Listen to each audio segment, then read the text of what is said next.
Hi, my name is Sharon Sears, and I own Sew Sharon, and today I'm going to talk about my new Sew and Go kits. If you are a beginner, the first thing that you need to do is the Sew and Go kit called Training Wheels. And the reason why I called it Training Wheels is because in order to be a good seamstress of any kind, I don't care what you're sewing, you have to master your sewing machine, which means you need to learn how to drive it, which is my metaphor I use for my sewing machine. You have to learn how to drive it.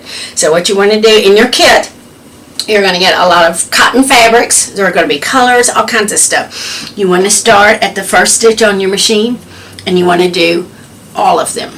Do them in a really bright color so you can actually see the stitches on your fabric, because you want to see what every single stitch is. So you don't want it to blend in, you want it to stand out. Use the brightest piece of fabric, color, thread that you can do.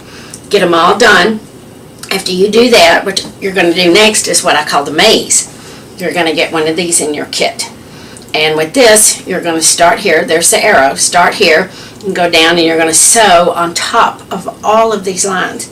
Now when you do this, when you get to your corners here, you're going to put your needle down inside of it. I'm using a pin.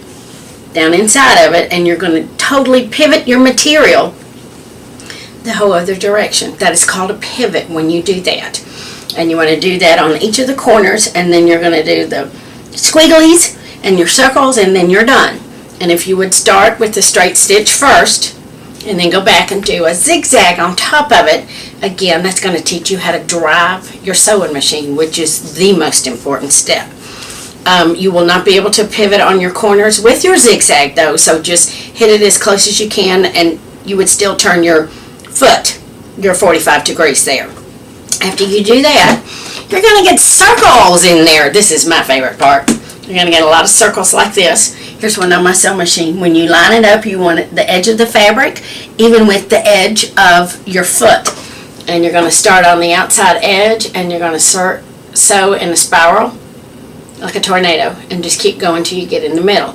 Now the closer you get to the middle, the harder it's going to be for you to drive this thing, just FYI. And if you want to start with a zigzag first, it'll make it a little bit easier for you to turn your corners, because your machine is going to travel slower with your zigzag as opposed to your straight stitch. You want to do that at least twice on each of your circles, and I will include several in there, because to me this is the hardest thing for beginners to master. But if you think about it, every single line on your clothing is a circle. You've got circles in your armholes, in your necklines. I mean, everything is a curve. So this is very important for mastering if you're going to do clothing. You're going to get knits in there. Fun.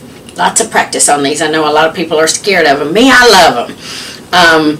And also, when you sew these, one thing I need to cover with you is my instructions on my kits are illustration style. And what that means is, most of us are very, very creative. We just look at all the pictures anyway. We never read the instructions. So on all of my illustrations, you're going to have, I call it a blueprint drawing, on the middle of your kit.